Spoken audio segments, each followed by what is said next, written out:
Hello বন্ধুরা, তোমরা সবাই কেমন আছো? আশা করি ভালো আছো। চলে এলাম আমার নতুন ব্লগ নিয়ে। সপরিবারে আজকে আমরা যাচ্ছি বেড়াতে। কোথায় বেড়াতে যাচ্ছি আমার ভিডিওটা দেখতে থাকো, তোমরা বুঝতে পেরে যাবে। এই হলো আমাদের পাড়া। পুরো পাড়ার কোনো মানুষজন কিচ্ছু নেই। এখন বাজে ভোর 4টে। তো সূর্য মোটামুটি ওঠেনি, দেখতেই পাচ্ছ। পুরো পাড়া পুরোটাই ফাঁকা, একটাও লোক কোথাও নেই।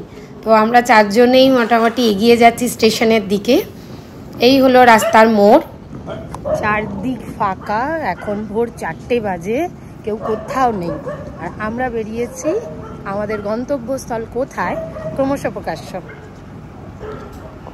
তারপর এলাম রোডের ওপরে, মেন রোডের ওপর কোথাও কোনো রিক্সা অটো কিছুই নেই। তো অগত্যা আমাদের হেঁটেই যেতে হবে, সেটা আমরা বুঝেই গেছি। তারপর চলে এলাম স্টেশনে। এটা হলো খড়দা স্টেশন। আর 4:17 বাজে, তখনও ট্রেনের কোনো দেখা নেই। 16 মিনিট আমরা কি করব, স্টেশনেই আমরা অপেক্ষা করতে থাকলাম যতক্ষণ না লোকাল ট্রেন আসে। তো আমার ছেলে মেয়ে আমরা ছিলাম, এখানে কোনো লোকজন একটাও সেরকম ছিল না। তারপর আস্তে আস্তে লোক আসতে শুরু করে এবং ট্রেনের অ্যানাউন্সমেন্ট হওয়াতেই আমরা একটু এগোতে থাকি। আমার মেয়ে সামনে ট্রলিটা নিয়ে যাচ্ছে, ও বায়না করছিল। এই হলো আমার ছেলে আর আমার মেয়ে, দুজনেই রেডি বেড়াতে যাওয়ার জন্য। সবাইকে বাই করছে। আমাদের ট্রেন চলে এলো, আমরা এবার শিয়ালদাগামী ট্রেন ধরবো। তো ধরে আমরা মাঝপথেই নেমে হাওড়ার দিকে চলে এলাম। এই হলো হাওড়া ব্রিজ এবং এখান থেকে আমরা হাওড়া স্টেশনে ঢুকবো। আমাদের প্ল্যাটফর্ম চলে এসেছে। এই হলো আমাদের হাওড়া স্টেশন এবং এই স্টেশনের ভিতরে ঢুকবো। এবার আমার ননদের সঙ্গেও দেখা হয়ে গেল, ওরাও চলে এসেছে টাইম মতো। এটা 21 নম্বর প্ল্যাটফর্ম ছিল। সেখানে আমাদের ট্রেনের অ্যানাউন্সমেন্ট হতেই আমরা আস্তে আস্তে এগোতে থাকি। আমাদের কম্পার্টমেন্ট ছিল ডি গ্রুপে, তো সেখানে আমরা এগোতে থাকলাম। আমরা সবাই একসঙ্গে যাব, আমার ননদের ফ্যামিলি আর আমার ফ্যামিলি দুজনে মিলে আমরা যাচ্ছি তাম্রলিপ্তয়ে চেপে। এই হলো আমরা তাম্রলিপ্তয়ে চেপেছি। এতক্ষণে বুঝতেই পেরে গেছো যে তাম্রলিপ্ত এক্সপ্রেসে করে কোথায় যাওয়া যায়, সেটা হলো দীঘা। তো আমরা দীঘা যাওয়ার জন্য আমাদের ট্রেন ছেড়ে দিয়েছে। আমরা একটু ঝালমুড়ি নিয়ে নিলাম। তারপর আমরা ব্রেকফাস্ট করলাম ব্রাউন ব্রেড দিয়ে। আমার ননদ ব্রাউন ব্রেড নিয়ে গেছিলো। তো আমরা বাইরের খুব একটা জিনিস খাই না, যতটা সম্ভব আমরা খাবার ক্যারি করি, সেই খাবারগুলোই খাই আমরা। তারপর আমরা নামলাম দীঘা স্টেশনে। নেমে তো মোটামুটি মনে হচ্ছিল যে আমরা ঝলসে যাচ্ছি, এতটাই গরম আর প্রচণ্ড ভিড় ছিল। তো দেখতে পাচ্ছ পিছন দিকে কতটা ভিড়। তা আমরা সবাই মিলে নেমে পড়েছি। নেমে পড়ে আমরা এখন প্ল্যাটফর্ম ছাড়বো, কিন্তু তার আগে যা ভিড়, সেই ভিড় থেকে বেরোতেই মোটামুটি আমাদের 20-25 মিনিট টাইম লেগে গেল। তো দেখো কতটা ভিড় সামনে দেখা যাচ্ছে এবং তাড়াতাড়ি যে যাব তার কোনো উপায় নেই। তো সামনের দিকে আমার মেয়ে, হাজব্যান্ড, ননদ, আমি, আমার নন্দাই, আমার ছেলে সবাই আমাদের এগিয়ে গেছিলো। তো আমরা মোটামুটি প্ল্যাটফর্ম ছাড়তে গিয়ে আমাদের এত আস্তে হাঁটতে হয়েছিল ভিড়ের জন্য যে বলার নয়। তারপর প্ল্যাটফর্ম থেকে বাইরে বেরিয়ে আমরা একটা ট্রেকার রিজার্ভ করে নিলাম ডিরেক্টলি আমাদের একদম হোটেলে নিয়ে যাওয়ার জন্য। তো আমরা ট্রেকারে বসে পড়েছি সবাই মিলে। তো সেখান থেকে আমরা যাব ওল্ড দীঘায়। আমাদের রুম বুকিং ছিল ওল্ড দীঘায়। এবার ওল্ড দীঘায় যাওয়ার পথে স্টেশন থেকে বা সাইডে জগন্নাথ মন্দির পড়ে। তো জগন্নাথ মন্দিরটি এখনও তৈরি হচ্ছে, পুরো পুরীর আদলে জগন্নাথ মন্দিরটি তৈরি হচ্ছিল। তোমরা যদি মোটামুটি আরও 2-3 মাস পরে আসো তাহলে দেখতেই পাবে ওই মন্দিরটি সম্পূর্ণ হয়ে গেছে। এই চলে এলাম আমাদের হোটেলে, হোটেল ব্লু ভিউ, একদম ওল্ড দীঘায় সামনে থেকেই। আমি রুমে গিয়ে তোমাদেরকে ভিউটা দেখাবো। আর এটা হলো আমাদের রুম। আমরা সবাই বসে তখন একটু রেস্ট করে নিয়ে আমরা একটু টিফিন করে নিচ্ছিলাম, আমাদের খুব খিদে পেয়ে গেছিলো সবাই নিজেরা। আমরা তখন আড্ডা মারতেও ব্যস্ত ছিলাম। এবার খাওয়া আমাদের মোটামুটি কমপ্লিট করে আমরা একটু সমুদ্রের দিকে বেরোবো। তার আগে একটু রেস্ট নিয়ে নেওয়াটা মনে হলো খুবই জরুরি। আমরা প্রচণ্ড টায়ার্ড ছিলাম, কেন এতটাই গরম পড়েছিল, আর ট্রেনে আমাদের খুব গরমও লাগছিল। আমরা এসি কম্পার্টমেন্ট বুক করতে পারিনি, তো নন এসিতে আসতে হয়েছিল, অগত্যা কিছু করার নেই। তো ওই জন্য আমরা রেস্ট নিচ্ছিলাম এবং কি করব কিভাবে যাব তার প্ল্যানিং চলছিল আমার ঘরে বসে। তো এবার আমরা সবাই আড্ডা মারলাম, বাচ্চারা একটু রেস্ট নিয়ে নিল, টিফিন জল সব খেয়ে নিল। তো তারপরে আমরা একটুখানি ভাবলাম একটু ফ্রেশ হব, ফ্রেশ হয়ে যাওয়ার পরেই আমরা বেরোবো। তো এখানে আমার ছেলে ভিডিও করছিল। তোমাদের সবাইকে টাটা, তোমরাও এসো। আমরা সবে মাত্র এলাম, হোটেলে বসে আছি, এবার একটু ফ্রেশ হব, হয়ে আমরা দুপুরবেলা খেতে যাব।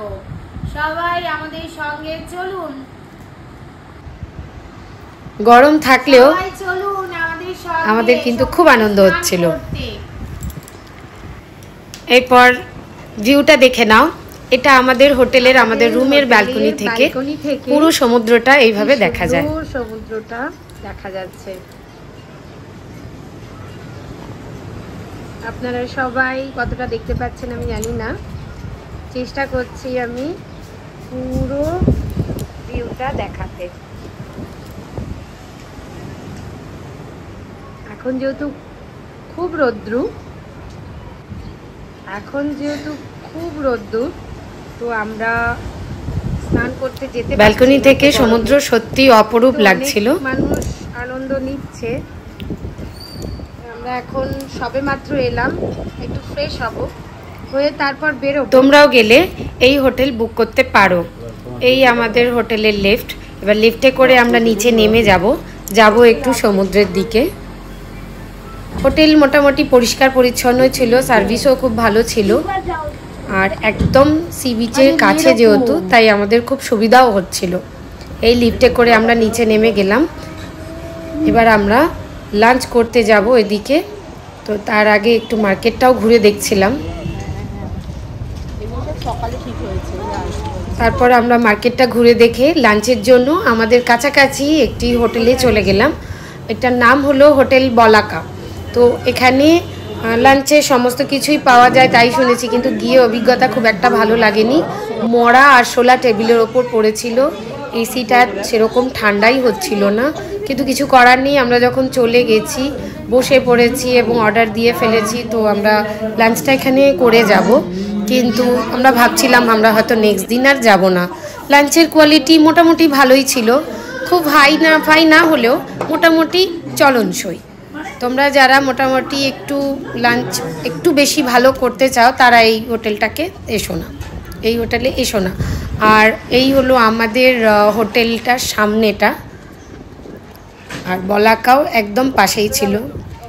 আমার ছেলে সিঁড়ি দিয়ে উঠে রুমে যাচ্ছে, আমরা একটু রুমে রেস্ট নিয়েছিলাম। রেস্ট নিয়ে আবার আমরা বিকেল হতে না হতেই বিচের ধারে বেরিয়ে পড়লাম। এবার সমুদ্রের কাছাকাছি এসেছি, সেখানে হোটেলে বসে থাকবো তা তো আর হয় না। তো আমরা সবাই মিলে চলে এলাম সমুদ্রের সুন্দর হাওয়া এবং পরিবেশ উপভোগ করতে। তোমরা কখন কে কীরকমভাবে দীঘা এসেছো আমাদের সাথে শেয়ার করো।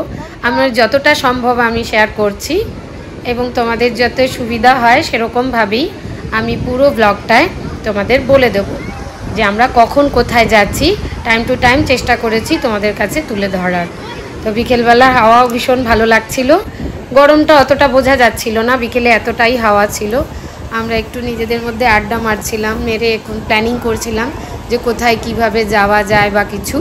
তো আমার হাজব্যান্ড এখানে বসেছিল, আরও বললো যে আমি আগে সমুদ্রের হাওয়াটা আগে উপভোগ করি। তো ওই আমার মেয়ে, ও খুব আনন্দ করছে। এবার আমরা যথারীতি এখান থেকে বসে প্ল্যানিং করা হয়ে গেছিলো আমাদের, যে আমরা এখান থেকে ওল্ড দীঘা ছেড়ে নিউ দীঘার দিকে বা অন্য কোনো পার্কে যাব। তো এখানটা একটু দাঁড়িয়ে নিয়ে আমরা টাইমটা একটু স্পেন্ড করে নিলাম। তারপর আমরা বেরিয়ে পড়লাম আমাদের ঘোরবার উদ্দেশ্যে। আরও সাইট সিন কোথায় কি আছে না আছে জিজ্ঞাসা করলাম। জিজ্ঞাসা করাতেই জানা গেল ঢেউ সাগর বলে একটি ভালো পার্ক আছে, সেটা ওল্ড দীঘা থেকে বেশ খানিকটা নিউ দীঘার দিকে ছাড়িয়ে যেতে হয়। তো অনেকটা এরিয়া জুড়ে প্রথমে ঢুকতেই বেশ ভালো লাগলো, যদিও আমরা বিকেলই ওখানে চলে এসেছিলাম, লাইট সেভাবে জ্বলতে আমরা দেখিনি, কিন্তু সন্ধেবেলা এলে তোমরা অনেকে এখানে লাইট দেখতে পাবে। লাইটিংগুলো খুব সুন্দর করে এখানে সাজানো গোজানো আছে, কিন্তু সেটা আমরা ঢোকার সময় সেভাবে দেখতে পাইনি। এখানে ছোট ছোট বাচ্চাদের ফটোশ্যুট চলছে। আমার ছেলের চারিধারে ঘুরে বেড়াচ্ছিল, এখানে আমার মেয়ে আমার গনশু সোনা দুজনে মিলে ছবি তুলছিল। তো এখানে এলে পরে বেশ কিছু পাখি দেখতে পাবে। আর তোমরা মোটামুটি যদি মনে করো ভালো মতো টাইম স্পেন্ড করবে, তো এর ভেতরে গিয়ে বিভিন্ন রকমভাবে ছবি তুলতে পারবে। এটি একটি বজরা স্টাইলে তৈরি করা আছে, সবাই এখানে ছবি তোলে। তারপরে এখান থেকে বেরিয়ে গিয়ে তোমার বিভিন্ন পার্ক মতো রয়েছে, সেখানে বাচ্চারা খেলতে পারবে। এবং সেখান থেকে বিভিন্ন রাইডসগুলোও রয়েছে। রাইডসগুলো তখনও চালু হয়নি, চালু হতে দেরি ছিল। কিন্তু এই পার্কে এসে আমার মনে হলো যেরকম পরিমাণে খরচা করা হয়েছে সেই মেনটেনেন্স সেভাবে হয় না। সব কিছুই কীরকম গা ছাড়া, এবং পার্কের যে সমস্ত দোলনা স্লিপগুলো ছিল সেগুলোর অবস্থা খুবই খারাপ ছিল। আর এই রাইডসগুলো প্রথমে ভালো মতো চলতেই চাইছিল না, মানে মেনটেনেন্স সেভাবে নেই। তো যাই হোক, আমরা চেষ্টা করলাম বাচ্চাদের আনন্দ দেওয়ার। তো ওরা রাইডসগুলো সেভাবে চেপেছিল ঠিকই, কিন্তু খুব যে একটা মজা পেয়েছে তা পাইনি। তোমরা আসলে পরে যদি মনে করো ঢেউসাগর আসতে চাও, টাইম স্পেন্ড করতে চাও, করতেই পারো। যদি মনে হয় কারোর বাজেট প্রবলেম রয়েছে, যে ফ্রেন্ডলি বাজেটের মধ্যে করতে চাও, তাহলে এগুলোকে স্কিপ করো। বেকার অনেক টাকাও চলে যাবে, আর বাচ্চারা সেইভাবে এনজয় করতে পারবে না আমার মনে হয়। তো এবার এখান থেকে ফটোশ্যুট হবে, দুজনে আবার দাঁড়িয়ে যাবে পোজ দিয়ে। পিছনে লেখা আছে দেখতে পাচ্ছ, আই লাভ ঢেউসাগর। আর এইখানে একটি মার্কেট মতো আছে, এখানে বিভিন্ন জেলার জিনিস পাওয়া যায়, যেমন কোচবিহার, নিউ জলপাইগুড়ি, সমস্ত জায়গার, আলিপুরদুয়ার, বিভিন্ন জায়গার যেগুলো স্পেশালিটি সেগুলো পাওয়া যায়। আর এখানে গোপাল আর আমার মেয়ে টার্কিজ আইসক্রিম নিতে ব্যস্ত। তো খুব মজা পেয়েছিল এই আইসক্রিমটা নিতে গিয়ে, আমারও খুব ভালো লাগছিল। তো রেকর্ড করে নিলাম, দুজনে মিলে খুব আনন্দ পেল। তারপর আমরা বেরিয়ে এলাম। এইবার কিছুটা তোমাদেরকে লাইটিংটা দেখাতে পারছি, দেখো কি সুন্দর ঢেউসাগরের সামনেরটা লাইটিংটা। এরপর আমরা চলে এলাম নিউ দীঘার বিচে বসে টাইম কাটাবো একদম, এটা তো অবশ্যই চাই। তো আমরা এখানে বসে রয়েছি, আড্ডা মারছি, এটা ওটা জিনিস কিনছে। আমার মেয়ে খেলনাবাটি কিনেছে, গোপাল সোনাও বসেছিল। এত হাওয়া ছিল, মনে হচ্ছিল উড়ে চলে যাব। তারপর আমরা বেশ কিছুটা সময় কাটিয়ে আমার ননদ মাছ ভাজা কিনে নিয়ে এলো, সেগুলো খেলাম। আমরা ঝালমুড়ি কিনে খেলাম, পাঁপড় কিনে খেলাম। তো ভীষণ ভালো লাগছিল। তবে মনে হলো ওল্ড দীঘার থেকে নিউ দীঘার একটু ভিড়টা বেশি, হাওয়াটাও নিউ দীঘাতে বেশি এবং ভিড়টাও বেশি। এই জন্যই আমরা একটু বেশিরভাগ সময়ই ওল্ড দীঘায় থাকি, কেন ভিড়টাকে একটু অ্যাভয়েড করি। আর এখানে বাচ্চারা গাড়ি তো চাপলো, এই গাড়িগুলো চাপলে পরে তো আপনারা একটু ভালো করে বার্গেনিং করে নেবেন। এরা মোটামুটি যা চায় সেটাই মোটামুটি দেবেন না, তো বার্গেনিং করবেন, কিছুটা হলেও কম হবে। কেন খুব অল্প সময়ের জন্যই গাড়িটা চাপায় আর দাম নিয়ে নেয় অনেকটাই। তো এদের মোটামুটি 10 মিনিট চাপিয়েছে কিনা সন্দেহ, তো তাতেই দুটো বাচ্চার জন্য 200 টাকা নিয়ে নিয়েছে। তো এরা প্রচণ্ড চার্জেস বেশি নেয়, আর খুব জোরে জোরে গাড়িটাকে ঠেলে নিয়ে চলে যায় যাতে তাড়াতাড়ি কাভার হয়ে যায়। তারপর আমরা দাঁড়ালাম বেলুন ফাটাতে। আমি যেখানেই যাই বেলুন ফাটানো থাকলে পরে আমি এটা ফাটাবোই, এটা আমার খুব শখের জিনিস এবং আমি ভালোবাসি। এবং সবাই এটা বাসে, কিন্তু সবাই এবারে ফাটায়নি, কিন্তু আমি ফাটাবোই। তো আমি এখানে ফাটাচ্ছিলাম, যে যেরকম বলছিল তাদের নির্দেশ অনুযায়ী আমি বেলুনগুলো ফাটাচ্ছিলাম।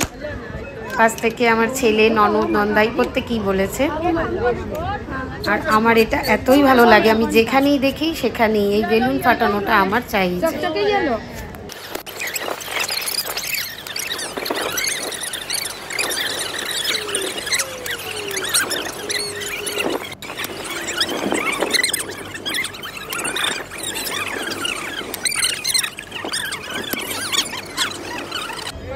এরপর ওখান থেকে বেরিয়ে আমরা গিয়ে দোকানে একটু কেনাকাটা করবো বলে বেরিয়েছিলাম, কিন্তু জিনিসের প্রচণ্ড দাম। এটা পুরো নিউ দীঘার অনেকটাই মার্কেট পাবে, এখন তো আরও অনেক বেড়ে গেছে, আরও 2-4 বছর আগেও যখন গেছিলাম এত ছিল না। এখন যেদিকে তাকাবে সেদিকেই দোকান। বন্ধুরা, তোমরা এলে যে জিনিসই কেনো ভালো মতন বার্গেনিং না করে কিন্তু কিনবে না। ওরা যার কাছে যেরকম পারে এখানকার ব্যবসায়ীরা সেভাবেই টাকা নিয়ে নেয়, ভালো মতো বার্গেনিং করে কেনাকাটা করবে। তো আমরা তারপর ওখান থেকে গিয়ে আমরা ডিনার করব বলে কোথাও সেরকম ভালো পেলাম না, আবার অগত্যা বলাকাতেই ঢুকতে হলো। তো রাত্রিবেলা আমরা ওখানেই ডিনারটা সেরে ফেললাম। রুমালি রুটি, চিলি চিকেন আর চিলি পনির এই নিয়েছিলাম, আমরা সবাই শেয়ার করে খেয়েছিলাম। আর একটা গোপাল সোনা চাউমিন নিয়েছিল, আমরা সবাই এই খাবারটাকে শেয়ার করে খেয়েছিলাম। আমরা অন্য রেস্টুরেন্টে যাব ভেবেছিলাম, দুপুরের অভিজ্ঞতাটা যেহেতু খুব একটা ভালো ছিল না, কিন্তু আমাদের এতটাই রাত হয়ে গেছিলো যে আমরা অন্য দিকে আর যাওয়ার সেরকম সুযোগ পেলাম না। পরের দিন ভোর চলে এলাম আবার সি বিচের সামনে। ওল্ড দীঘার বিচটা খুব ভালো লাগছিল এবং পায়ে এসে জল লাগছিল, আমরা সেইভাবেই উপভোগ করছিলাম। আমরা খুব একটা সমুদ্রে গিয়ে স্নান করি না, কিন্তু সমুদ্রটাকে উপভোগ তো অবশ্যই করব। তো সবাই মিলে আমরা এখানে দাঁড়িয়েছিলাম। আমার হাজব্যান্ড হোটেলেই ঘুমোচ্ছিল, ওকে আর ডাকেনি, তো আমরা চলে এসেছিলাম। খুব ভালো লাগছিল, বেশ সুন্দর হাওয়া দিচ্ছিল আর তার মধ্যে ঠান্ডা জলগুলো পায়ের তলায় এসে লাগছিল। গোপাল সোনা, ডোনা এরা খুবই আনন্দ করছিল। এখানে আমার ছেলে তখনও আসেনি, এরপর আমার ছেলে এলো, এসেও দাঁড়ালো। বারবার আমার ভয় লাগছিল যে ফোনটা না হাত থেকে পড়ে যায়, সেজন্য একটু দূরে গিয়ে দাঁড়ালাম যাতে জলের ঝাপটায় পড়ে না যায়। খুব ভালো লাগছিল, হাওয়াটাও ভালো লাগছিল এবং সকাল সকাল সমুদ্রের পাড়ে দাঁড়ানোর মজাই আলাদা। তারপর আবার আমরা একটু মার্কেটে দাঁড়ালাম। বিভিন্ন সময় বিভিন্ন রকম দাম এরা বলছিল, সেটাই আমরা দেখলাম। আগের দিন রাত্রিরে একরকম দাম, পরের দিন সকালে আর এক রকম দাম। তো বারবারই আমি বলছি বন্ধুরা, এসে কিছু কেনাকাটা করলে অবশ্যই বার্গেনিং করেই কিনবে। তো আমরা আবার চলে গেলাম হোটেলের দিকে। তো এবার হয়তো তোমরা লোকেশানটা আমাদের হোটেলের বুঝতে পারছো, হোটেল ব্লু ভিউ, অনেকেই থেকে থাকবে এই হোটেলে। তো আমরা আবার হোটেলে চলে গেলাম, গিয়ে একটু ফ্রেশ হব। ফাগুলো সমস্ত ভিজে গেছিলো, দেখতেই পাচ্ছ। তো সেগুলো ড্রেস চেঞ্জ করব এবং হাত পা ভিজে ছিল, একটু ফ্রেশ হয়ে নিয়ে ব্রেকফাস্ট করে নিয়ে তারপর আমরা বেরোবো। তো আমাদের হোটেলেই ব্রেকফাস্টের জায়গা আছে ওপরে, এই দেখো ব্রেকফাস্ট করার এটা আমাদের জায়গা। আমাদের হোটেলের চার্জেসের সঙ্গে ব্রেকফাস্টটা ম্যান্ডেটরি ছিল। ব্রেকফাস্টের জায়গা থেকে সমুদ্রটা কি দারুণ দেখাচ্ছিল। তো আমি আমার ক্যামেরায় রেকর্ড করে নিলাম তোমাদেরকে সেটা দেখাবো বলে। কি ভালো লাগছিল দেখো, পুরো কাঁচ দিয়ে পুরো ভিউটা দেখা যাচ্ছে। আর এখানে আমরা ব্রেকফাস্ট করব, এই জায়গাটা খুবই পরিষ্কার পরিচ্ছন্ন ছিল এবং হোটেলের স্টাফ বিহেভিয়ারও খুব ভালো ছিল। তো আমরা এখনই ব্রেকফাস্ট করব এবং ব্রেকফাস্টে কি কি আছে চলো দেখে নেওয়া যাক। তো এখানে বাটার আছে, সস আছে, আর সুগার আছে, ব্রেড আছে, ব্রেড বাটার টোস্ট মতো বলতে পারো। এখানে চিড়ের পোলাও, ডিমের ভুজিয়া, জিলিপি এবং স্যালাড হিসেবে শসা আর তরমুজ ছিল। তো আমরা সেটা নিলাম। এবার সবাই আমরা নিয়ে আমরা যে যার মতো খেতে শুরু করে দিলাম। তো খাবারের কোয়ালিটিও খুবই ভালো, লুচি আর ছোলার ডালও সাথে ছিল। যে কেউ যত খুশি খেতে পারো, কোনো অসুবিধা নেই, পেট ভরেই খেতে পারো। আমি খুব একটা লুচি খেতে ভালোবাসি না বলে লুচিটা আমি সেভাবে নিইনি। তো সবাই লুচি ডাল বেশি করে নিয়েছিল, আমি চিড়ের পোলাওই বেশি করে খেয়েছি। তো আমাদের খাওয়া হয়ে গেল, বাচ্চারা খেলতেও ব্যস্ত, এতটা ফাঁকা জায়গা পেয়েছে তো ওরা প্রচণ্ড আনন্দ করতে ব্যস্ত ছিল। তো আমি সেটাও ক্যামেরায় একটু ক্যাপচার করে নিলাম। তারপর আমরা খাওয়া দাওয়া হয়ে যাওয়ার পরে ওখানেই দাঁড়িয়ে একটু দেখছিলাম চারধারটা কীরকম ভিউটা আসে। তো খুব ভালো লাগছিল ওই ওপর থেকে পুরো ভিউটা দেখতে, কাঁচ দিয়ে পুরো সমুদ্রটা দেখা যাচ্ছিল। আর বাইরে এখানে সিঁড়ি রয়েছে, তো সেই সিঁড়িটা থেকেও আমরা দেখছিলাম ভিউটা কেমন লাগে। তো আমরা নিজেদের মধ্যেই এইভাবেই টাইমটা স্পেন্ড করছিলাম। তারপরে আমরা বেরোলাম একটু ফ্রেশ হয়ে, যে সাইডে কোথাও গিয়ে ঘুরতে যদি যাওয়া যায়। তো সেখান থেকে আমরা আবার একটু বেরিয়ে পড়লাম। আর আমার সাথে যারা ছিল তারা একটু চাও খেয়ে নিল। এখানে আমরা একটা গাড়ি বুক করেছিলাম, করে এবার আমরা সাইট সিন একটু দেখতে যাব। তো ঠিক করলাম, তো এই গাড়িটি বেশ ভালোই পেলাম। তো সেখান থেকে আমরা চলে এলাম উদয়পুর বিচে। তো এখানে বিশেষ কিছু সেরকম নেই, তবুও আসলাম। আমাদের 400 টাকা গাড়ি ভাড়া দিয়ে এলাম এবং এখানে দাঁড়িয়ে দেখলাম যে সব বিচটাই মোটামুটি জোয়ার এসে গেছে, জলে ঢেকে গেছে। আমাদের আসাটা খুব একটা লাভজনক হলো না। তারপর আমরা আইসক্রিম খেলাম ওখানেই। তো মোটামুটি ওখানেই টাইমটা স্পেন্ড করা ছাড়া আমাদের কাছে আর কোনো রাস্তা ছিল না। তো আমরা ওখান থেকে ঘুরে চলে এলাম আমাদের হোটেলের সামনে। সেখানে এসে আবার আমরা আইসক্রিম খেলাম। তো এইভাবে আজকের দিনটা মোটামুটি কিছুটা কাটলো। তো এখানে আমি আর আমার নন্দাই আর আমার ছেলে গোপাল এরা আইসক্রিম খেয়েছি, আমার ননদ আইসক্রিম খেলো না। তো আমরা এখানে দাঁড়িয়ে সময়টা পাস করছিলাম। তারপর আমরা কিছু টুকটাক জিনিস কিনে নিলাম। আমার মেয়ের বায়না, এটা চাই ওটা চাই, তো বাচ্চারা বলবেই, কিন্তু যতটুকু সম্ভব কিনলাম। খুব ছোট ছোট জিনিসেরও খুব দাম বলছে, যেটা পুরোপুরি সেই দামে কেনার কোনো মানেই হয় না।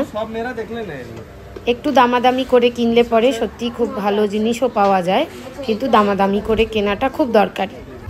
তারপর আমার হাজব্যান্ড, আমার ছেলে সবাই আমরা বেরোলাম। বেরিয়ে আমরা আবার একটু ঘুরতে যাব। তো হোটেলে বসে থাকা আমাদের সম্ভব না। তো আমরা চলে এলাম এটা তালসারি। আমার খুব ভালো লেগেছে।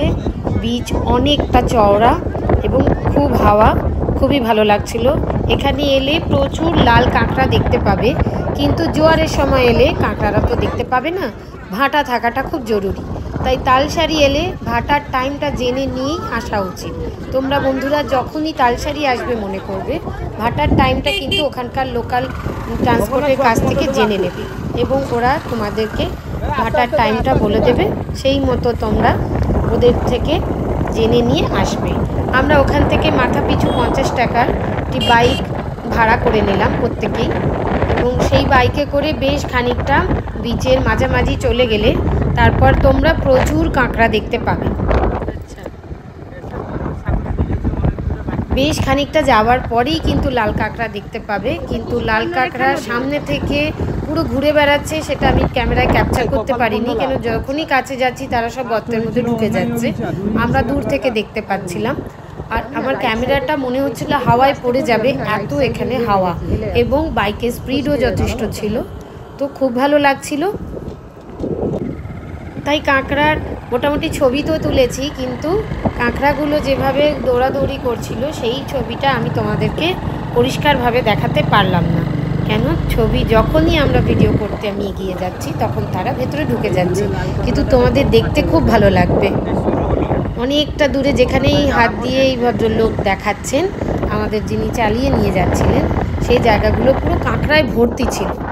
তো আমার হাজব্যান্ডও এদিক ওদিক করে নর্মাল কাঁকড়া ধরেছে, কিন্তু সেই লাল কাঁকড়া ধরতে পারেনি। তবে আমাদের এক পরিচিত একজন ছিল, সে কিন্তু এই লাল কাঁকড়াটি ধরেছিল। তারপর আমরা এদিক ওদিক পুরো বিচটা ঘুরছিলাম, খুব ভালো লাগছিল, কেন দুদিন ধরে ওল্ড দীঘা আর নিউ দীঘার প্রচুর ভিড় দেখে নিয়েছি। সেই ভিড় থেকে এইখানে একটু ফাঁকার মধ্যে যে আমরা প্রকৃতির হাওয়াটা পাচ্ছিলাম, সেটা আমাদের খুব ভালো লাগছিল, এবং প্রকৃতির সঙ্গে এইভাবে সময় কাটাতে একটু বেশ ভালোই লাগে। তো এই কাঁকড়াটি ধরেছিল আমার হাজব্যান্ড, এটি জ্যান্ত ছিল কিন্তু সেটা মরার মতো রেখেছিল। তারপর যে ছবিটি দেখলে ওটি রাজ কাঁকড়ার ছিল। তারপর এখানে ফটোশ্যুট চলছে আমার ননদ নন্দাইরা, আর আমরা জলের মধ্যে ঝিনুক কুড়িয়ে বেড়াচ্ছি। এই দীঘাতে এলে হয়তো কোনো ঝিনুক সেভাবে গোটা পাবে না, সব ভাঙা ঝিনুক, কিন্তু তালসারিতে তোমরা বেশ বড় বড় ঝিনুক, গোটা ঝিনুক পাবে এবং ভ্যারাইটিস ঝিনুক পাবে। এই তালসারিতে এই ভাটার সময় এলে অনেক ঝিনুক পাওয়া যায়। তোমরা যারা ঝিনুক কুড়োতে ভালোবাসো তারা তালসারিতে অবশ্যই এসে ঝিনুক কুড়িয়ে অনেক গোটা ঝিনুক পাবে এবং বড় বড়ও পাবে। তো আমি ঘুরে বেড়াচ্ছিলাম এবং জুতোটি তুলে নিয়েছিলাম হাতে, কেন পায়ে আমার জল লাগছিল। তো আমার ছেলে ভিডিওটি ক্যাপচার করছিল, আমি ঘুরে বেড়াচ্ছিলাম। তো তারপরে খুব ভালো লাগছিল যে জলের মধ্যে পা ডুবিয়ে দাঁড়িয়ে থাকতে, এবং আমরা ঝিনুকও খুঁজে পাচ্ছিলাম, এরকম বেশ বড় বড় ঝিনুক আসছিল। তো এখানে এত সুন্দর পরিবেশটা লাগছিল যে আমাদের ছেড়ে যেতে ইচ্ছা করছিল না। আমাদের সময় হয়ে এসেছিল, সন্ধে হওয়ার মুখেই ছিল, চলে যেতে হতো, কিন্তু তাও আমরা এদিকে সময়টা একটু কাটালাম, যে যতটা সম্ভব এই তালসারিটাকে উপভোগ করতে চেয়েছিলাম। তাই আমরা সবাই একটুখানি এখানেই দাঁড়িয়ে ছবি তুললাম এবং এই আনন্দ আমরা সবাই মিলে উপভোগ করলাম। তো খুবই ভালো লাগছিল। আমার ছেলে একা একা চলে যাচ্ছিল, তাই আমি ওকে ডেকে নিলাম যে বেশি আগে না যেতে, কেন জল বাড়ছিল। তো এইবার আমাদের তালসারি ছাড়ার পালা। তো এখানে প্রচুর ঝিনুক আছে, আমি হেঁটে যাচ্ছি, তার পাশ দিয়েও প্রচুর ঝিনুক পাওয়া যাবে, অত কুড়িয়ে শেষ করা সম্ভব না। তারপর আমরা বিচ থেকে উঠে গিয়ে একটা জায়গায় চা খেতে বসলাম। আমি তো চা খাই না, কিন্তু সেখানে ননদ আর আমার হাজব্যান্ডের চা অবশ্যই দরকার। আমার ছেলেও চা খেলো। আমি আর আমার নন্দাইয়ের চায়ের কোনো পার্টি নেই, আমাদের চা না হলে কোনো ব্যাপারই না। তো এখানে বাচ্চারাও বসলো, ওরা একটুখানি ফ্রুটি খাচ্ছিল। আর আমরা তারপর ওখান থেকে বেরিয়ে এলাম। রাস্তাটা বেশ অন্ধকার ছিল। তালসারি থেকে এবার আমরা যাব নিউ দীঘার দিকে। রাস্তাটা বেশ অন্ধকার, এখানে পোস্টে সেরকম কোনো আলো নেই, গাড়ির আলোতেই যতটা আলো। তারপর মেন রোডে উঠলাম, তারপর চলে এলাম directly new Digha. New Digha তো আলোতে পুরো ঝলমল করছে, চারিধারে শুধু দোকান, আলো আর আলো। বন্ধুরা, তোমরা যেদিকে তাকাবে সেদিকে এখানে দোকানের কোনো অভাব পাবে না, আর ভ্যারাইটিস জিনিস এখানে কেনাকাটার জন্য আছে। যারা মোটামুটি কেনাকাটা করতে একটু ভালোবাসো, তারা আমার মতে ওল্ড দীঘায় না কিনে নিউ দীঘায় সরাসরি চলে এসো কেনাকাটা করতে। এখানে তুমি সব রকম জিনিসই সব রকম দামে পেয়ে যাবে। তবে ওই আগেই বলেছিলাম যে সব কিছুই একটু দামাদামি করাটা খুব প্রয়োজনীয়।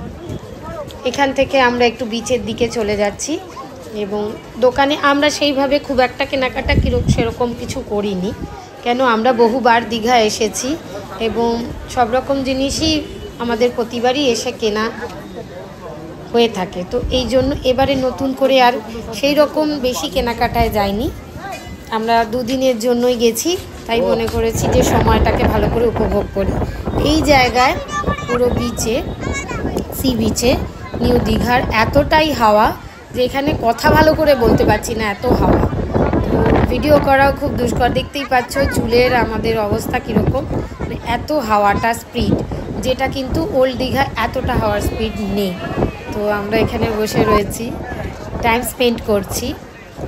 আমার ছেলে, আমার ননদ অ্যাজ ইউজুয়াল ওরা মাছ ভাজা খেয়েছে, তারপর গোপাল, আমরা সবাই আইসক্রিম খেয়েছিলাম।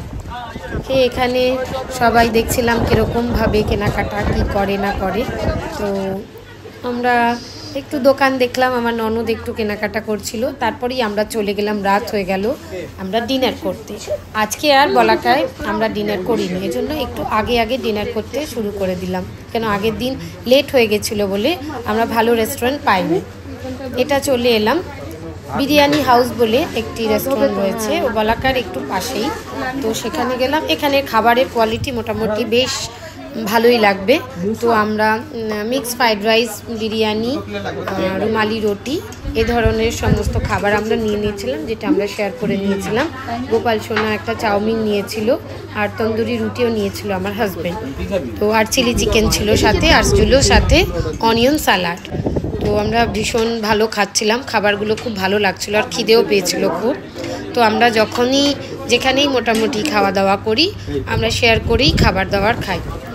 জরুরি নয় যে যেটা নিচ্ছে তাকে সেটাই খেতে হবে, যার যেটা ভালো লাগবে আমরা শেয়ার করে খাই। তারপর আবার বাচ্চারা চলে এলো বায়না করতে যে গাড়িতে তারা চাপবে। তো আবার পরের দিন এসে সেই গাড়িতেই চাপলো। কিছু করার নেই, বাচ্চা যেহেতু বায়না করেছে তাই চাপতে দিতে হলো, নাহলে 10 মিনিটও চাপাচ্ছে না। তার জন্য মাথা পিছু 100 টাকা করে নিয়ে নিচ্ছিল। এটা আমার মানে এক্সপেন্সিভ বলেই মনে হয়েছে। অন্তত বাচ্চাদের আরও 10 মিনিট চাপাতে পারতো, সেখানে 10 মিনিটও নয়, সেটা মোটামুটি 100 টাকা মাথা পিছু নিয়ে নিচ্ছিল। কিন্তু বাচ্চারা তো সেটা বোঝে না, তারা বায়না করছিল, তাই তাদের শখ মেটাতেই আবার দ্বিতীয়বার গাড়িতে চাপাতে হলো। তো সেখান থেকে এবার আমরা রাত্রেবেলা বসেছিলাম। রাতের সমুদ্র পুরো উত্তাল ছিল। জানি না আমার বন্ধুরা তোমরা কতটা ক্যামেরায় আমি তোমাদের দেখাতে পারছি, কিন্তু সমুদ্র প্রচণ্ড উত্তাল ছিল এবং সেই ছাট আমাদেরকে এসে পুরো ওপরে ভিজিয়ে দিচ্ছিল। তো আমরা সি বিচে যে জায়গায় বসার জায়গা থাকে ওল্ড দীঘায়, সেই ওল্ড দীঘায় সেখানে আমরা বসেছিলাম। তো ক্যামেরায় কতটা বুঝতে পারছো জানি না, কিন্তু খুব ভালো লাগছিল এবং সমুদ্র কিন্তু বেশ উত্তাল ছিল। তো রাতে সমুদ্র দেখালাম, ভোরের সমুদ্র দেখালাম, বিকেলের সমুদ্র দেখালাম। আশা করি সমুদ্রের নানা রূপ আমার এই ব্লগের দ্বারা তোমরা দেখতে পেয়েছো। এবার যে ঢেউগুলো দেখতে পাবে সেগুলোও কিন্তু মারাত্মক ঢেউগুলো। দেখো আমরা বসে আছি, সে জায়গায় জল চলে আসছে। এবার আমরা রাত্রির বেলা মোটামুটি কেটে গেল। পরের দিন সকালে আবার আমরা ব্রেকফাস্ট করতে আমাদের হোটেলের ওপরে চলে এলাম। তো সেখানে আবার লুচি, আলুর তরকারি, ভুজিয়া, আজকে ছিল সুজির উপমা আর জিলিপি, আর সাথে শসা আর তরমুজের স্যালাড। তো আবার আমরা এখানেই ব্রেকফাস্ট করে নিচ্ছি। আমাদের যেহেতু বলেইছিলাম আগেই আমি যে হোটেল ভাড়ার সঙ্গে আমাদের ম্যান্ডেটরি ছিল আমাদের ব্রেকফাস্ট, তো এটা আমরা রোজই এই ব্রেকফাস্টটা নিয়েছি। দুদিন আমরা ছিলাম, তো দুদিনের ব্রেকফাস্টই আমাদের হোটেলের ভাড়ার সঙ্গে ইনক্লুডেড ছিল। খুবই ভালো লাগছিল। খাবারগুলোর কোয়ালিটি যথেষ্ট ভালো, পরিষ্কার পরিচ্ছন্ন এবং আপনারা যতটা খেতে চাইবেন ততটাই পাবেন। আশা করি বন্ধুরা তোমাদের ভালো লাগছে আমার ব্লগ। তো সকালবেলায় আমি বসে গেছি খেতে। আমার হাজব্যান্ড বেশ কিছু লুচি নিয়ে আমাকে বলছিল লুচিটা খেতে। আমি যেহেতু লুচিটা খুব একটা নিই না, অ্যাভয়েড করি, তবুও ওর জোরাজোরিতে একটু হলেও খেতে হলো আমাকে। তো তারপর আমাদের বেরিয়ে যাওয়ার পালা। আমাদের লাগেজ প্যাকিং হয়ে গেছে, কিন্তু আচমকাই আমার নন্দাইয়ের ফোনে মেসেজ এলো যে ট্রেন লেট আছে প্রায় 4 ঘন্টা। তাহলে আমরা কি করব? আমাদের হোটেল থেকে চেক আউট করে নিলাম আমাদের 9টার সময়, কিন্তু লাগেজগুলো এই হোটেলের রিসেপশনে রেখেই আমরা আবার বেরিয়ে পড়লাম যে যেহেতু 4 ঘন্টা ট্রেন লেট আছে, তাহলে প্ল্যাটফর্মে গিয়ে কোনো লাভ নেই। তাহলে আমরা সায়েন্স সিটিটা দেখা হয়নি, তাহলে সেখানটা সায়েন্স সিটিটা দেখে আমরা সময়টা আমরা কাটিয়ে ফেলি। তো আমরা আবার বেরিয়েছি, আবার কোনো ট্রেকার বা টোটো কিছু একটা রিজার্ভ করে আমরা সায়েন্স সিটির দিকে যাচ্ছি। ওল্ড দীঘা থেকে বেশ খানিকটা বেরিয়ে বা সাইডে পড়বে সায়েন্স সিটিটা, এই আমরা ট্রেকারে সবাই চেপে পড়লাম। সেখান থেকে আমরা এখন সায়েন্স সিটির উদ্দেশ্যে চলে যাচ্ছি। সায়েন্স সিটির বাইরেটা খুব রোদ্দুর ছিল, এবার দাঁড়াতেও অসুবিধা হচ্ছিল, তো আমি দূর থেকে ক্যামেরায় ছবিটা তুলছিলাম। তারপর যাই হোক ভেতরে আমরা বেশ খানিকক্ষণ অপেক্ষা করার পরে ভেতরে ঢুকতে পারলাম। তো সেখানে ঢোকার পরে আমরা মোটামুটি ভেতরে যা যা যেরকম রয়েছে সেগুলো আমরা ভিডিও করে নিয়েছি। এখানে ভিডিওটা হাত থেকে একটু সাইড হয়ে গেছিল ভিড়ের চোটে। তো এবার আবার দেখো সেই সামনেটা আমি ভালো করে আবার এসে তুললাম। তো সেখান থেকে এবার আমরা ভিতরের দিকে যাব। তো ভেতরের বাইরেটা তো খুবই সুন্দর ছিল, ভেতরেরও যতটা সম্ভব আমরা ক্যামেরা করেছি, যতটুকুনি পসিবল হয়েছে। সব জায়গায় ভিডিও করা তো অ্যালাউ নেই, যেখানে অ্যালাউ নেই সেখানে করতে পারিনি। মোটামুটি এই হচ্ছে বিজ্ঞান মেলার ভেতরে ঢোকা, যেটাকে আমরা সায়েন্স সিটি বলছি। তো এই সায়েন্স সিটির ভিতরে তোমরা যেতে পারো বন্ধুরা, ভালো লাগবে। এখানে টিকিট সিস্টেম, মাথাপিছু 65 টাকা করে আমরা টিকিটটা কেটে এর ভেতরে ঢুকেছিলাম। এরপর ভেতরে শো ছিল, সেই শোগুলো মোটামুটি আমরা একটা শো এর মধ্যে ইনক্লুডেড ছিল, আরও শো রয়েছে। সেই শো যদি তোমরা অ্যাড করতে চাও, সবই সায়েন্স রিলেটেড শো, সেগুলো যদি অ্যাড করতে চাও তাহলে টিকিটের দাম কিন্তু বাড়বে। তো এগুলো ম্যান্ডেটরি ছিল, যেগুলো আমরা দেখে ঘুরতে পারবো টিকিটের মধ্যে। তো আমরা মোটামুটি যতটা সম্ভব আমি ক্যামেরায় ক্যাপচার করে নিয়েছি। এখানে স্টার ফিশ রয়েছে এবং অনেক রকমেরই মানে প্রাণী রয়েছে, যেগুলো আমার ক্যামেরায় তোমরা কতটা বুঝতে পারছো জানি না, কেমিক্যাল দিয়ে রাখা রয়েছে সেগুলো দেখার জন্য। তো এবার এখান থেকে আমরা আরও যতটা সম্ভব সাইডের সমস্ত কিছু সায়েন্স রিলেটেড যা যা রয়েছে সবই ক্যাপচার করার চেষ্টা করেছি। এবং বিভিন্ন রকম ফিশও রয়েছে এখানে, এবং সেই ফিশের সামনে আমার ছেলে মেয়ে বাচ্চারা দাঁড়িয়ে রয়েছে এবং গোপাল সোনা দাঁড়িয়ে রয়েছে।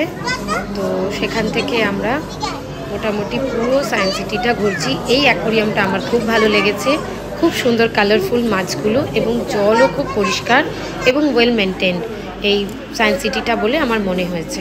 তো এর ভিতরেও এবং বিভিন্ন সমুদ্রের নিচে জিনিসপত্রও রাখা রয়েছে যেগুলো দেখতে ভালো লাগবে। এরপর এখান থেকে আমরা চলে গেলাম আরও সমুদ্রের নিচের জিনিস, যেগুলো বড় বড় শঙ্খ টাইপের হয়, সেই সমস্ত জিনিসগুলো দেখতে, এবং বড় বড় সাইজের ঝিনুক সেইগুলো কিন্তু এখানে রাখা রয়েছে। আমি সবটা ক্যাপচার করতে পারিনি, যতটা পসিবল আমি ক্যাপচার করেছি। ওর ভেতরে একটা ভুলভুলাইয়া আছে, ভুলভুলাইয়ার ভেতরে গেলে কিন্তু খুব সাবধান, হারিয়ে যাওয়ার চান্সেস খুবই থাকবে। একটুখানি জায়গার মধ্যেই কিন্তু গোল গোল ঘুরতে থাকবে, কেন পুরোটাই মিরর দিয়ে তৈরি করা। আমরা একটুখানি ঢুকেই আমি ভয়তে বেরিয়ে চলে এসেছি, কেন আমি গোল গোল একই জায়গায় ঘুরে যাচ্ছিলাম। এরপর আমরা চলে গেলাম সায়েন্স রিলেটেড একটি শো দেখতে। সেই ওর ভেতরেই সমস্ত সব কিছু অ্যারেঞ্জমেন্ট করা রয়েছে। এখানে মিনি থিয়েটার টাইপের একটা করা রয়েছে, তার ভেতরে এই শোটা হবে। তো শোটা চলাকালীন আমি ভিডিও করতে পারবো না। তো তারপর শো হয়ে যাবার পরে আমরা বাইরে বেরিয়ে এলাম। প্রচণ্ড রৌদ্র ছিল, এত রোদ্দুর ছিল যে আমরা মোটামুটি মাথার যন্ত্রণা করছিল রোদ্দুরে, কিন্তু কিছু করার নেই। ওখান থেকে আমরা বেরিয়ে গেলাম। এবার আমরা একটু লাঞ্চ করব, কিন্তু লাঞ্চের জন্য সেরকম পারফেক্ট জায়গা আমরা খুঁজে পাচ্ছিলাম না। তারপর আমরা পারফেক্ট একটা রেস্টুরেন্ট খুঁজে পেলাম। এখানে আমরা আজকের লাঞ্চটা করে নিয়ে তারপর ট্রেনে উঠব, যেহেতু 4 ঘন্টার মতো ট্রেন লেট, তো আমরা সবটাই ভালো মতো করার সুযোগ পেয়ে গেছিলাম। এরপর আমরা লাঞ্চ করলাম, দেখে নাও। ফ্রাইড রাইস ছিল, মিক্স ফ্রাইড রাইস ছিল, এখানে চিকেনের কষা ছিল, একটি আইটেম ছিল, তারপর এখানে বিরিয়ানিও ছিল। সবাই যে যেটা পেরেছে মোটামুটি শেয়ার করে খেয়েছি। আগেই বলেছি যে আমরা লাঞ্চ ডিনার যাই করি আমরা শেয়ার করে নিয়েই খাই, কোনো জিনিস খাবার যাতে নষ্ট না হয়, এবং নষ্ট করা আমাদের একেবারেই পছন্দ না। এবার সেখান থেকে আমরা লাঞ্চ করে নিয়ে এবার বেরোলাম। আমরা লাগেজটা এরপর নেব, যেটা আমাদের নিজেদের হোটেলের রিসেপশনে জমা রাখা আছে। সেখান থেকে লাগেজ নিয়ে ডিরেক্টলি চলে যাব স্টেশনের দিকে। তো এবার আমরা স্টেশনে দেখে নাও পৌঁছে গেছি। খুব রোদ্দুর ছিল, তো আমরা তাড়াতাড়ি করে ট্রেকার থেকে নেমেই আমরা ভিতরের দিকে চলে যাচ্ছি। লাগেজ আমরা যখনই নিয়েছিলাম সেখানটার আমি ভিডিও করতে পারিনি, এত গরমে শরীর খারাপ লাগছিল। তো আমরা ওয়েট করছি, আমাদের ট্রেনের অ্যানাউন্সমেন্ট হয়ে গেছে, আমরা এবার সেখান থেকে ট্রেনে উঠব। তো আমরা প্ল্যাটফর্ম থেকে হেঁটে যাচ্ছি, আমাদের যেখানে কোচ সেখান থেকে আমরা উঠব। তো আমি, আমার হাজব্যান্ড, আমাদের এনার্জি বলে আর কিছু নেই, এতটাই রোদ্দুর ছিল আর ট্রেনে অসম্ভব গরম ছিল। তো বাচ্চারা ক্লান্ত হয়ে ঘুমিয়ে পড়েছে, কিন্তু আমরা মোটামুটি তাদেরকে হাওয়া করছিলাম। আমার হাজব্যান্ড আর আমার নন্দাই দুটো বাচ্চাকে হাওয়া করছিল। তো আমাদের ট্রেন যাচ্ছে এবং সূর্য মামা ডুবছে, সেটা কি দারুণ লাগছে। বাচ্চারা ঘুম থেকে উঠেই ওপরে উঠে বসে পড়লো।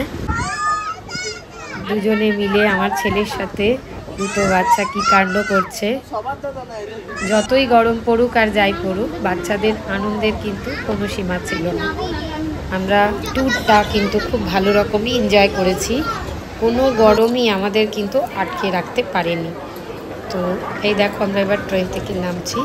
এটা হলো আমাদের হাওড়া স্টেশন। আজ আমাদের যাত্রা এই অবধি ছিল। তো আমরা মোটামুটি সবাই গরমে বিধ্বস্ত, কিন্তু যাই হোক বেড়ানোটা কিন্তু খুব সুন্দর হলো। তোমরাও যখন আসবে আমাদের সঙ্গে শেয়ার করো, আমরা খুব সুন্দর বেরিয়েছি। দেখা হবে আবার কোনো ব্লগে, সেই চেষ্টাই করব আরও ডিটেলসে ভালো করে বলার। এই হলো হাওড়া স্টেশন। এখান থেকে এবার আমরা বেরিয়ে বাড়ির দিকে রওনা দেব। ননদ যাবে ননদের বাড়ি, আমরা যাব আমাদের বাড়ি। আমাদের যাত্রা এই অবধি। যখন যাত্রাটা শুরু হয় তখন যতটা আনন্দ হয়, যাত্রা শেষে তখন সবাই আলাদা আলাদা যে যার বাড়ি চলে যাব এটা ভাবলেও মন খারাপ হয়ে যায়। তোমরা সবাই ভালো থেকো, আমরাও ভালো আছি, এবং এভাবেই আমাদের মতো বাইরে ঘুরতে গিয়ে এনজয় করো। এবার তোমরা এনজয় করো, সেটা আমাদের সঙ্গে শেয়ার করো। তো আমরা বাইরেটা বেরিয়ে গেছি হাওড়া স্টেশনের, এখানেই সবাইকে আমরা বাই করব। তো আজ এই অবধি, সবাই খুব ভালো থেকো, দেখা হবে আবার অন্য কোনো ব্লগে। Bye bye.